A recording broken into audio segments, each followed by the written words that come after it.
Now we shall learn how to draw a bisector of angle ABC equals to 80 degree. That is, we are learning how to draw a bisector of any particular angle. Here the angle is angle ABC of measurement 80 degree. So first of all, the angle ABC of measurement 80 degree is taken by using protractor. Now we have to take the compass. Taking the vertex of the angle, that is B here, as the center, an arc should be drawn. Let this arc intersects AB at the point X and BC at the point Y. Make sure, students, while you are drawing this arc, taking this vertex as the center, then the radius of the arc will be chosen arbitrarily, but it should be less than AB as well as of BC. Otherwise, it will not be able to cut AB and BC at two distinct points because we need to get these points. Now, again the compass is to be taken, and then taking X as center and with a radius more than half of XY, an arc is to be drawn on that side of XY opposite to B. Now with the same radius, with Y as center, another arc is to be drawn. Let the second arc cuts the previous one at a fixed point. Let's name this point as O. Now join B and O and extend it up to D. So here BD is the bisector of angle ABC. That means BD divides the angle ABC into two equal parts. So let's write the justification. So BD is the bisector of angle ABC, where angle ABD means this part is equal to angle DBC, means this angular part is equals to 40 degree, and hence the construction of bisector of an angle is done. Now we shall learn how to divide an angle.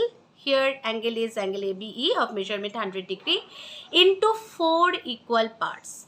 So first of all, the angle, that is angle ABE equals to 100 degree, is drawn by using protractor. Now we have to take the compass. Taking B as center and with a certain radius, obviously the radius must be less than AB and BE as we know, an arc is drawn. Let this arc intersects AB at X and BE at Y. Now taking X as center and with a radius more than half of XY, an arc is drawn on that side of XY which is opposite to B. Now with the same radius, taking Y as center, another arc is drawn which cuts the previous arc at a certain point. Now this point of intersection is joined with B and is extended.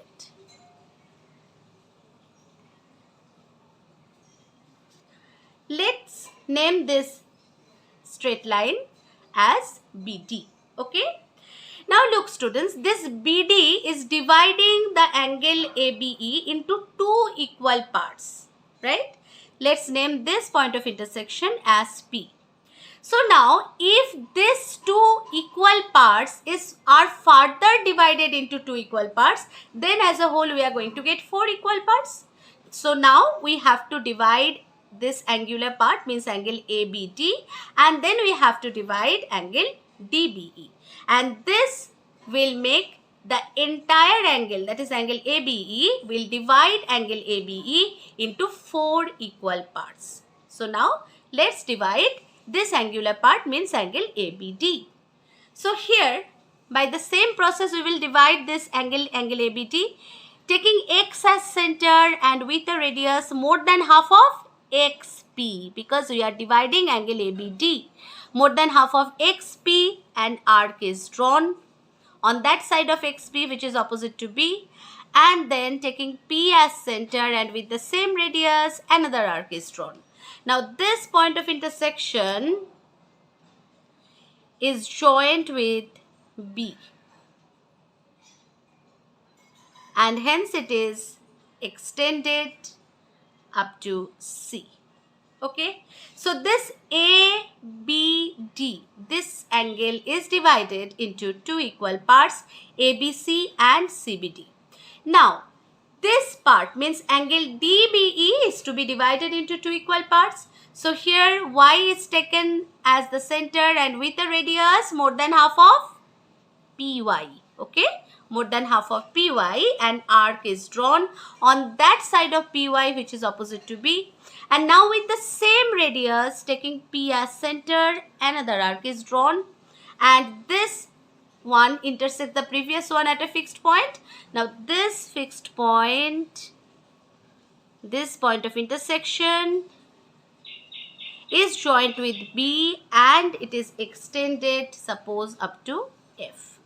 So here we get the entire angle, means angle ABE, is divided equally into four parts.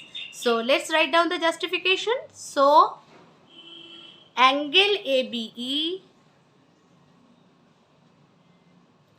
equals to 100 degree is divided into four equal parts. Angle ABC, angle CBD, angle DBF, angle FBE, such that angle ABC equals to angle CBD equals to angle DBF equals to angle FBE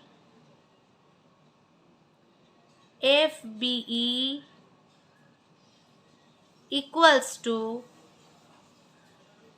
25 degree,